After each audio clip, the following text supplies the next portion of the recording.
Asri Gunawan kembali bersama Anda di Berita Utama. Saudara, kami akan menghadirkan 3 topik terhangat dalam sepekan.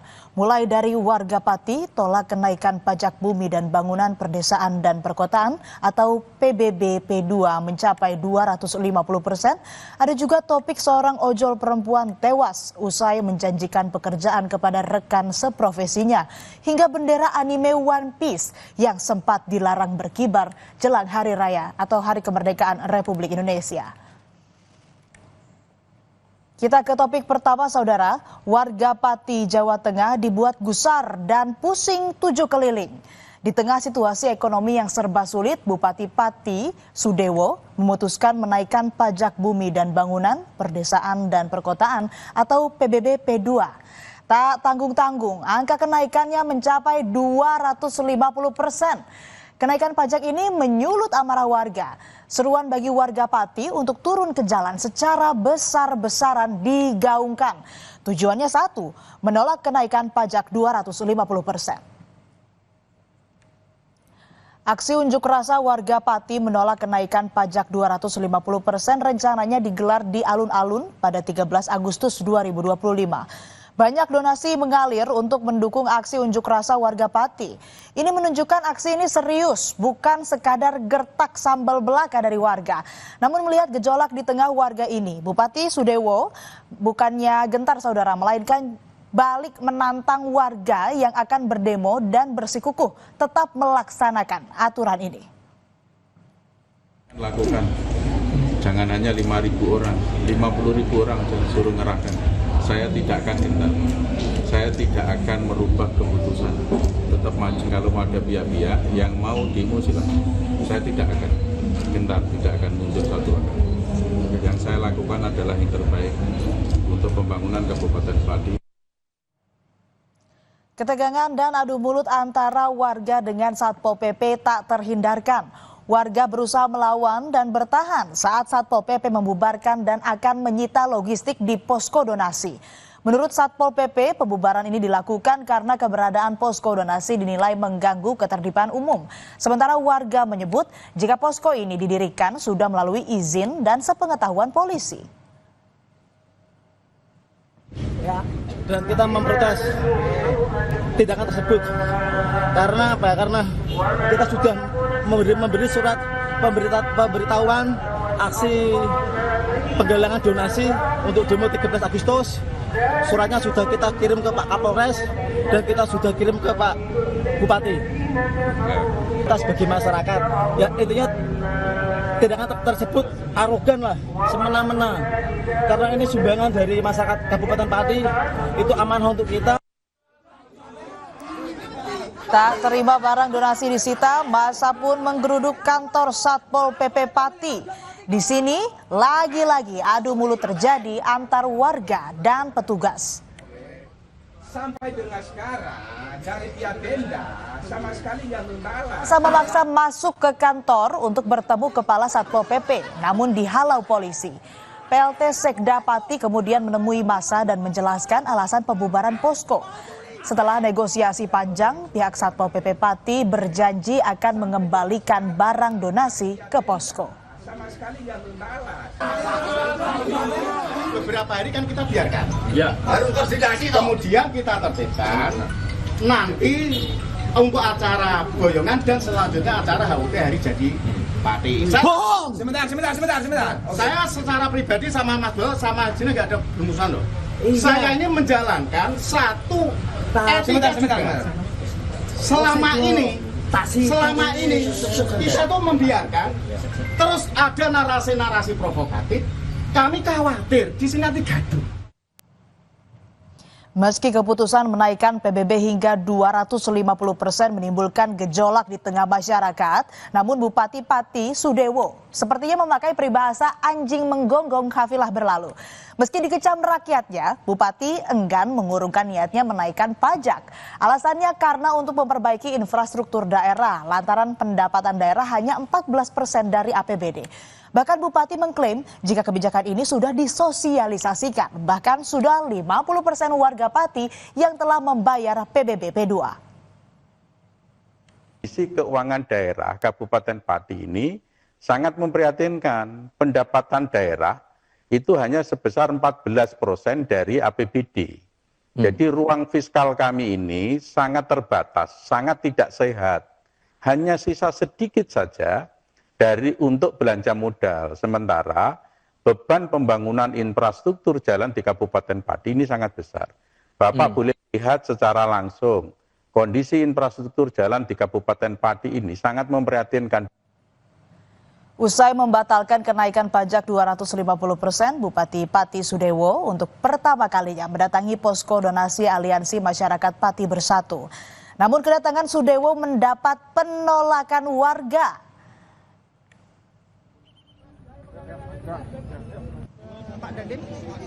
Kedatangan Bupati Sudewo untuk berdialog ternyata tak disambut baik oleh warga. Bupati Sudewo kembali menekankan pada warga kalau kebijakan kenaikan PBB sudah dibatalkan.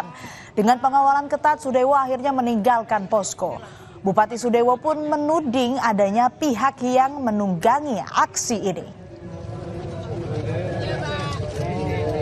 Karena dua-duanya sudah saya akomodir, logikanya kan ya sudah selesai. Yang mau dituntut apa lagi? Maka saya ngajak itu supaya dia menahan diri menciptakan suasana damai. Tapi kan kenyataannya dia masih keras seperti itu. Berarti saya menyimpulkan ini tidak murni. Itu tidak murni, berarti ada yang nunggangi. Kita beralih ke topik kedua, saudara. Mencari kerja belakangan ini tampaknya semakin rumit. Di tengah situasi ekonomi sulit, tawaran menjadi pegawai di sebuah institusi seperti menemukan oase di padang pasir. Seperti seorang warga Sidoarjo, Syahrama, yang rela membayar uang jutaan rupiah untuk mendapatkan pekerjaan tetap di sebuah institusi ketimbang menjadi pengemudi ojek online. Namun siapa sangka Syahrama justru membunuh perempuan yang menjanjikan ia pekerjaan tersebut. Lalu apa yang melatar belakangi pelaku tega membunuh temannya yang juga pengemudi ojek online? Peristiwa ini, saudara, bermula saat perempuan bernama Sevi Ayu Claudia menawari pelaku menjadi pegawai negeri sipil dengan syarat membayar uang senilai 5 juta rupiah. Pelaku rela mengurus tabungannya untuk menyanggupi syarat yang diminta rekan seprofesinya sebagai pengemudi ojek online. Angan-angan mendapat penghasilan tetap sebagai PNS hingga uang pensiun di masa tua sudah di depan mata. Kabar baik yang dijanjikan Sevi Ayu tak kunjung datang hingga pelaku gelap mata dan menghabisi nyawa korban. Sebuah kardus berisi jasad perempuan ditemukan seorang warga di semak belukar di pinggir jalan di Desa Banyu Urip, Kedamean, Gresik, Jawa Timur pada 27 Juli lalu. Tim Inafis Satreskrim Polres Gresik langsung membawa jenazah tersebut ke RSUD Ibnu Sina Gresik untuk dilakukan otopsi. Belakang diketahui korban merupakan Sevi Ayu Claudia, warga Pecantingan Sidoarjo yang sehari-harinya dikenal sebagai pengemudi ojek online.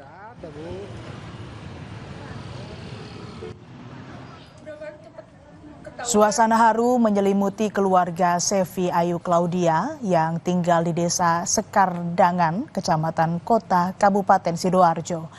Sumayyah, ibu korban, masih tak menyangka jasad perempuan yang ditemukan terbungkus kardus adalah jasad anaknya. Ibu korban bercerita, pada Sabtu sore 26 Juli 2025, Sevi pamit bekerja sebagai pengemudi ojek online seperti kesehariannya selama ini. Namun kecurigaan mulai muncul pada Sabtu malam saat ponsel milik Sevi tak dapat dihubungi oleh sang ibu. Ketahuan, terus aku ngechat dia, sudah malam, gak pulang tah. Sampai jam 11, 12, sampai jam 3 aku sudah nunggu di luar. Oh, ada datang. Sampai pagi.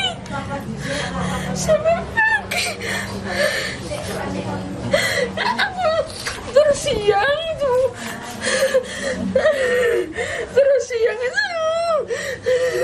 Ada orang rame-rame, aku nggak tahu. Polisi menjelaskan bahwa pelaku nekat membunuh korban karena tak kunjung mendapatkan pekerjaan sebagaimana yang dijanjikan korban.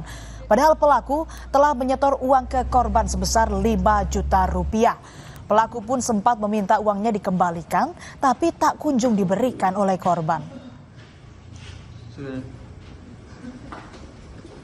Kemudian karena tidak masuk menjadi PNS, pelaku meminta kembali uang tersebut. Namun korban beralasan masih diusahakan. Karena merasa kesal, si pelaku mengundang korban ke tempatnya, yaitu fotokopi di Sidoarjo, dengan alasan untuk kerja freelance. Nah, sampai di TKP, kemudian korban dipukul oleh tersangka sampai meninggal dunia.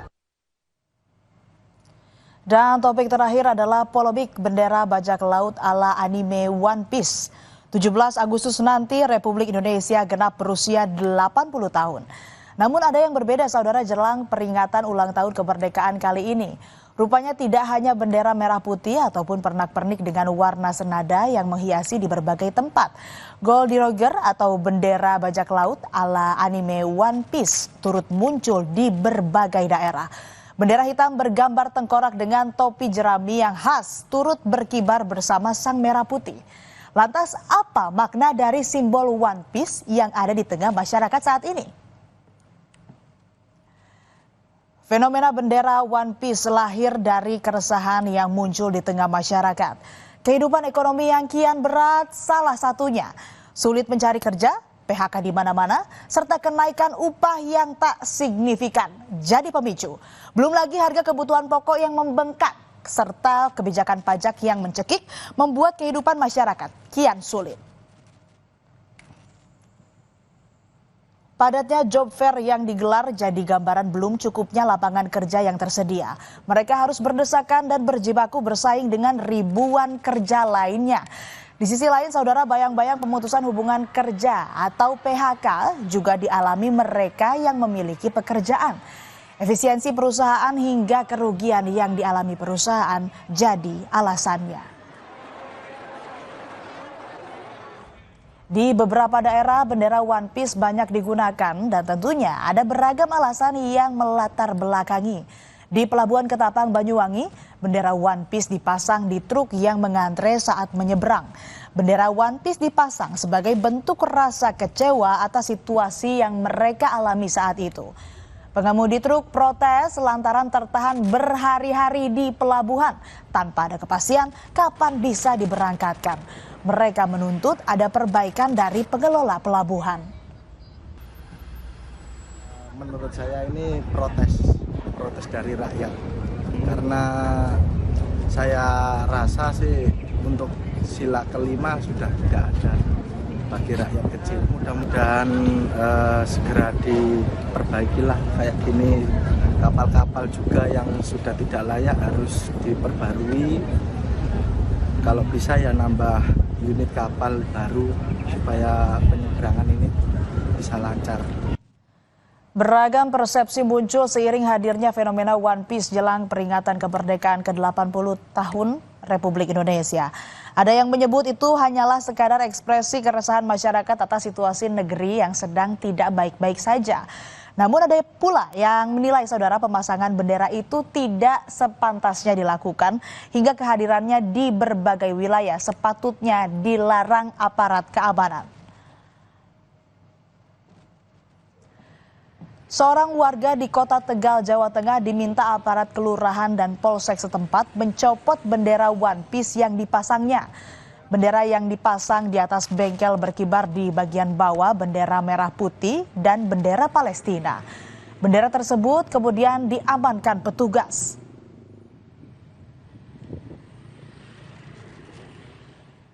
Fenomena One Piece yang tengah ramai di ruang publik juga mendapat respon dari pemerintah. Presiden Prabowo Subianto disebut tidak masalah soal bendera One Piece apabila itu menjadi wujud ekspresi masyarakat. Saya mau ulangin lagi, Presiden pernyataannya mengatakan nggak apa-apa itu ekspresi publik. Tolong dibedakan dengan statement-statement yang lain. Kalau Presiden itu sangat mengapresiasi ekspresi dari anak muda, jadi no problem.